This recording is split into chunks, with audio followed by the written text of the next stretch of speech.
Tissue repair.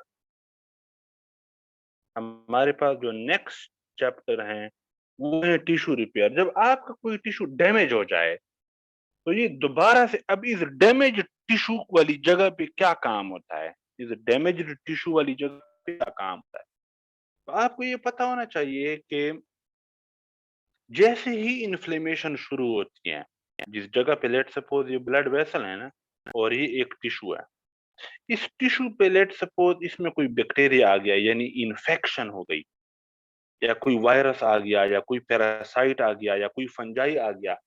ये जो pathogenic organisms हैं, बैक्टीरिया, फंजाई, वायरस, इनके आने से जो मसला हो जाता है, इस मसले को इन्फेक्शन कहते हैं।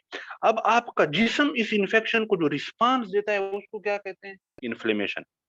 तो ये जो इन्फेक्शन हो गया है, इस इन्फेक्शन के रिस्पांस में अब इन्फ्लेमेशन स्टार्ट होगी। इन्फ्लेमेशन में सबसे पहले एक्यूट इन्फ्लेमेशन होगी, और उसमें क्या होते हैं, न्यूट्रोफिल आते हैं, यानी एक्यूट इन्फ्लेमेशन होती है। तो जैसे ही इन्फ्लेमेशन का प्रोसेस शुरू होता है, उसके साथ ही इस टिश्यू को रिपेयर करने का काम भी शुरू हो जाता है। अब यहाँ पे दो टर्मिनोलॉजीज हैं, एक को हम कहते हैं रिपेयर, और एक को हम कहते हैं रीजेनरेट। रिपेयर और रीजेनरेशन, देखो, रिपेयर का मतलब ये है, रीजेनरेशन का मतलब ये है कि जो टिश्यू आपका डैमेज हो गया है, मर गया है, उसकी जगह पे इसी तरह का टिश्यू दोबारा लाना। रीजेनरेट, री मीन दोबारा, जेनरेट मीन पैदा करना। इसकी मैं आप लोग आपको एक मिसाल दूं। लेट सपोज ये आपके पास लीवर है, ये लीवर का एक हिस्सा जो है ये इंजर्ड हो गया, डैमेज हो गया। अब इस डैमेज जो टिश्यू है, ये तो किसी काम के नहीं है। इन टिश्यूज को दोबारा क्या करता है, ये जो बाकी सेल्स हैं, जो नॉर्मल सेल्स हैं लीवर के, ये क्या करते हैं, ये प्रोड्यूस करते हैं, बच्चे देते हैं, और इस जगह को दोबारा से नॉर्मल सेल से भर देते हैं। यानी ये दोबारा आपने नॉर्मल टिश्यू बना लिया। इस प्रोसेस को रीजनरेशन कहते हैं। जबकि रिपेयर कहते हैं कि आप उस डैमेज जगह को सिर्फ भर दो विद फाइब्रस टिश्यू। इसकी मैं आपको मिसाल दूं, ये आपके पास हार्ट है,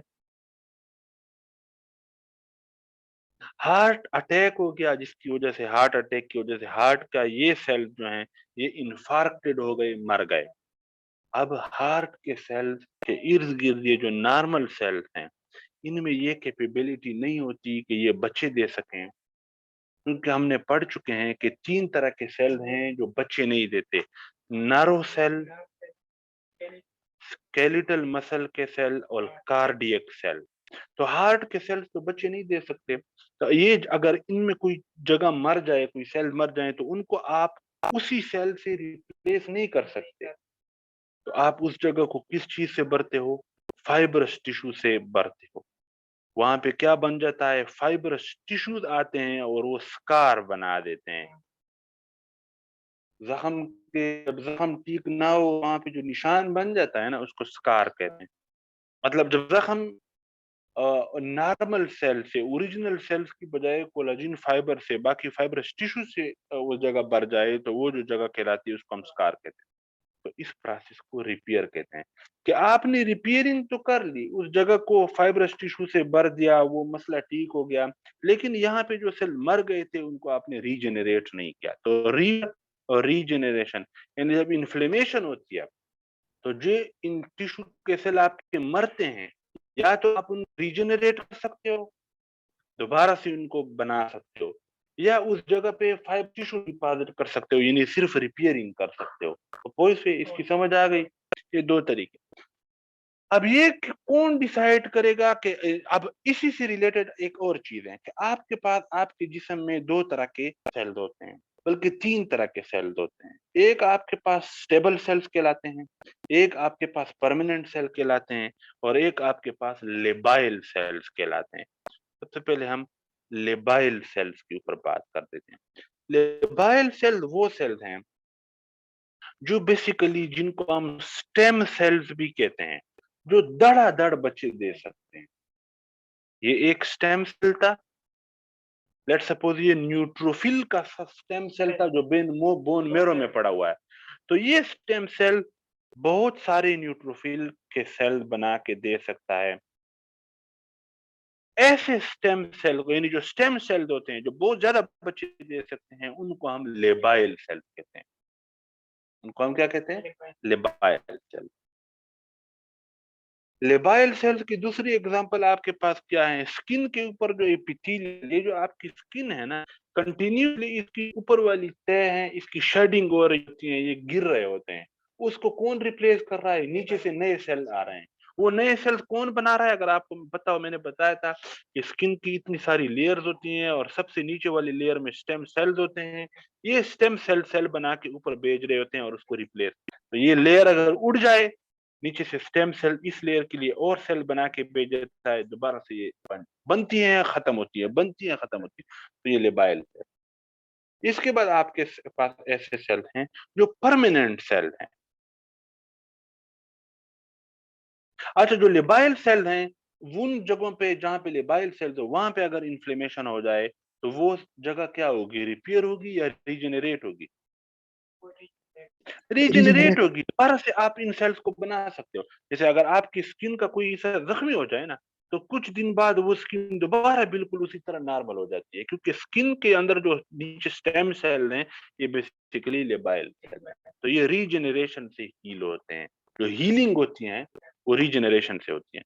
इसके मुकाबले में जो परमानेंट सेल है, नाम से ही जाहिर है कि ये परमानेंट सेल है, कि इनकी जो रेप्लिकेशन की कैपेसिटी होती है, ये तकरीबन ना होने के बराबर होती हैं। जैसे आपके पास न्यूरॉन के सेल्स हो गए, आपके पास कार्डियक सेल्स हो गए, आपके पास स्केलेटल मसल के सेल्स हो गए, ये परमानेंट है। यानी आप जिस वक्त पैदा होते हो ना, और आपके हार्ट के जो सेल हैं, सेल्स रहेंगे, परमानेंट सेल हैं, ये डिवाइड नहीं हो सकते, ये मजीद बच्चे नहीं दे सकते। तो ये जो परमानेंट हैं, इनसे बना हुआ टिश्यू अगर डैमेज हो जाए, तो इसकी हीलिंग रिपेयरिंग से होगी या रीजनरेशन से होगी? से होगी, क्योंकि आप दोबारा से वो सेल बना नहीं सकते। अगर दोबारा से बना सकते हो तो फिर तो रीजनरेशन होगी, लेकिन चूंकि न्यूरॉन, कार्डियक और स्केलेटल मसल के सेल मजीद बच्चे नहीं दे सकते, यानी जो सेल यहाँ पे मर गए हैं वो सेल अब दोबारा नहीं बन सकते, उनको रिप्लेसमेंट के लिए कोई और सेल नहीं बन सकते, नॉर्मल सेल। तो उस जगह पे आप क्या डिपॉजिट करते हो? फाइब्रस टिश्यू डिपॉजिट करते हो, ताकि सिर्फ वो जगह भर जाए। इसके बाद कुछ सेल ऐसे होते हैं जो जिनको हम कहते हैं स्टेबल सेल। ये स्टेबल सेल वो सेल हैं जो नॉर्मल हालात में रिप्लिकेट नहीं होते, नॉर्मल हालात में रिप्लिकेट नहीं होते, लेकिन जब जरूरत पड़ जाए तो ये बच्चे पैदा कर सकते हैं, यानी रिप्लिकेट हो सकते हैं। लेबाइल सेल मुसलसल रिप्लिकेट हो रहे होते हैं, यानी बच्चे दे रहे होते हैं। परमानेंट सेल बिल्कुल बच्चे नहीं देते। स्टेबल सेल नॉर्मल हालात में बच्चे नहीं देते, रिप्लिकेट नहीं होते, फोटोस्टेट सेल इनसे नहीं बनते, लेकिन जब जरूरत पड़ती है तो ये रिप्लिकेट हो सकते हैं, यानी बच्चे दे सकते हैं। इनकी मिजाम एग्जाम्पल है आपके पास हेपाटोसाइट। ये आपको मैंने मिसाल दी ना, हेपाटोसाइट कहते हैं लीवर के सेल को, हेपाटोलॉजी कहते हैं लीवर की स्टडी को। तो देखो, ये आपके पास लीवर है, ये लीवर के 1 2 3 4 5 6, लेट्स सपोज ये 6 है। ये 2 सेल मर गए, इनका इंतकाल हो गया, वफात पा गए, इन्ना लिल्लाहि व इन्ना इलैहि राजिऊन। अब इन 2 सेल्स की जगह खाली हो गई है, क्योंकि ये तो मर गए हैं। इसकी जगह पे क्या होगा? इसकी जगह पे और 2 नॉर्मल सेल आएंगे, लेकिन ये कैसे आएंगे? ये वाले सेल क्या करेंगे? ये चूंकि स्टेबल सेल हैं, ये नॉर्मली रिप्रोड्यूस नहीं करते, बच्चे नहीं देते, लेकिन अब चूंकि यहाँ पे जरूरत पड़ गई है तो ये बच्चे दे देंगे। और ये बच्चे ये फिर यहाँ पे आके इन मरे हुए इनका जो अंकल था उसकी जगह ले लेंगे। तो वो सेल जो नॉर्मली डिवाइड नहीं होते, लेकिन जब जरूरत पड़ जाए तो ये डिवाइड हो सकती है। इनके अंदर डिवाइड होने की, बच्चे देने की कैपेसिटी है, लेकिन नॉर्मली उन कैपेसिटी को ये इस्तेमाल नहीं करते। ऐसे सेल को हम स्टेबल सेल कहते हैं। मिसालें आपके पास है, हेपाटोसाइट हैं। दूसरी मिसाल आपके पास एंडोथीलियल सेल। देखो, एंडोथीलियल सेल कौन से हैं? ब्लड वेसल की दीवारों में जो सेल हैं। अगर ये डैमेज हो जाए ना, तो इर्द-गिर्द के एंडोथेलियल सेल बचे दे के उसकी जगह पे उसको रिप्लेस कर देते हैं। नॉर्मली ये नहीं होते डिवाइड, तो ये भी स्टेबल है। इसके अलावा एक और एग्जांपल आपके पास प्रॉक्सिमल ट्यूब्यूल के सेल पीसीटी, अगर आप लोगों को याद हो, ये आपके पास नेफ्रॉन का जो है बोमेन कैप्सूल है, ये आपके पास प्रॉक्सिमल कन्वोल्यूटेड ट्यूब्यूल हैं, ये लूप ऑफ हेनले हैं, ये डिस्टल कन्वोल्यूटेड ट्यूब्यूल है। तो ये जो प्रॉक्सिमल कन्वोल्यूटेड ट्यूब्यूल है, इसकी दीवारों में जो सेल हैं पीसीटी, प्रॉक्सिमल कन्वोल्यूटेड ट्यूब्यूल की दीवारों में जो सेल हैं, ये भी नॉर्मली डिवाइड नहीं होते, बच्चे नहीं देते, रिप्लिकेट नहीं करते, लेकिन अगर ये डैमेज हो जाए, तो ये जैसे एक कंडीशन है जिसको हम कहते हैं एटीएन, एक्यूट ट्यूब्यूलर नेक्रोसिस। इसमें प्रॉक्सिमल ट्यूब्यूल के सेल में नेक्रोसिस हो जाते हैं, ये मर जाते हैं, और ये अचानक होता है, एक्यूट है। अगर ये मर जाएं तो इनको रिप्लेस किया जा सकता है, यानी प्रॉक्सिमल कन्वोल्यूटेड ट्यूब्यूल की दीवारों में जो सेल हैं, ये भी आपके पास क्या हैं, स्टेबल सेल। तो ये 3 एग्जांपल्स दिया स्टेबल सेल। ये होगा। एक और बात करता हूँ इसमें खत्म। कल भी हम मजीद इस पे हीलिंग वाले को इंशाल्लाह कंप्लीट करेंगे। आपको पता होना चाहिए कि आपके जिस्म के अंदर कोलाजिन प्रोटीन है। कोलाजिन प्रोटीन जो आपका कनेक्टिव टिश्यू बनाता है, जो आपकी बॉडी को सपोर्ट करते हैं। तो ये जो कोलाजिन प्रोटीन है, बेसिकली आपके जिस्म में 29 किस्म के कोलाजिन पाए जाते हैं, लेकिन उनमें से जो टोटल 4 कोलाजिन है, टाइप 1, टाइप 2, टाइप 3 और टाइप 4, ये बहुत इंपॉर्टेंट है। उनमें से जो टाइप 1 है कोलाजिन, ये हार्ड है, हार्ड सख्त है। तो इससे वो चीजें बनी हुई हैं जो सख्त हो, जैसे मिसाल के तौर पर बोन। बोन सख्त है ना, तो अगर कोई आपसे पूछे कि बोन के अंदर कौन सा कोलाजिन होता है, तो आप कौन सा टाइप, टाइप 1 कोलाजिन। दूसरी चीज आपके जिस्म में कौन सी सख्त है, टेंडन, ये भी सख्त होती है। इसके अलावा आपके जिस्म के जो जो स्किन है, स्किन के अंदर भी टाइप 1 होता है। तो इसको इस तरह याद करो ना कि अगर कोई चीज आपके जिस्म के अंदर दाखिल होना चाहे, तो सबसे पहले वो कहाँ से गुजरती है, तो सबसे पहले स्किन से गुजरती है। तो इससे याद रखो कि स्किन में टाइप 1 कोलाजिन होता है। बोन के आखिर में नाम आता है 1, BONE 1, तो इसमें भी टाइप 1 होता है। टेंडन के आखिर में ON आता है, आप इसके साथ ई भी डाल दो तो ये भी 1 हो गया। तो टेंडन को इस तरह याद रखो कि इसमें भी कोलेजन टाइप 1 होता है। और स्किन को आप इस तरह करके, सबसे पहले अगर जिस्म में कोई चीज इंटर हो तो उसका वास्ता किसे पड़ता है, सबसे पहले स्किन। तो इससे याद रखो कि स्किन में भी टाइप 1 होता है। ये याद करने का एक जुगाड़ था। इसके बाद टाइप 2 है। तो टाइप 2 किस में होता है, ये होता है कार्टिलेज में।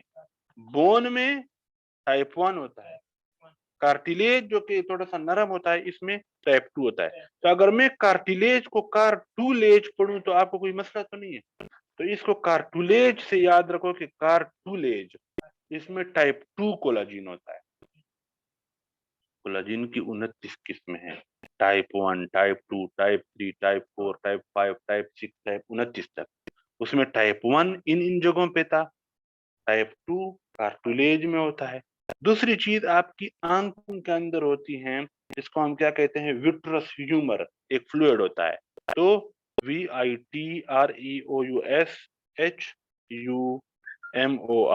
विट्रस ह्यूमर, ये आपकी आंखों के अंदर होता है एक वो।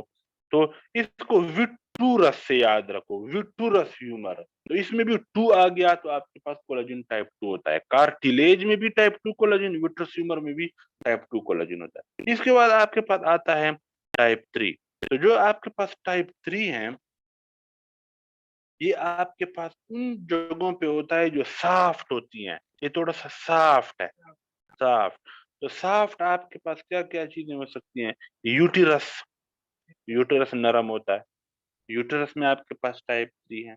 इसके अलावा आपके जो एम्ब्रियोनिक टिश्यू हैं, जब बच्चा एम्ब्रियोनिक स्टेज में होता है तो एम्ब्रियो तो बहुत सॉफ्ट होती है, ठीक है। एम्ब्रियोनिक स्टेज में जब बच्चा बनता है तो एम्ब्रियोनिक टिश्यू में भी टाइप 3 कोलेजन होता है। उसके अलावा आपके जो वो है एआर्टा, एआर्टा की जो दीवारें होती हैं, ब्लड वेसल है ना एआर्टा, बड़ा ब्लड वेसल जो आपके हार्ट से निकलता है, उसकी दीवारों में जो कोलेजन होती है, एआर्टा को भी अगर आप हाथ लगाओ वो सॉफ्ट है, तो उसमें भी आपके पास टाइप 3 होता है, ठीक है, टाइप 3 कोलेजन होता है। इसके अलावा जो है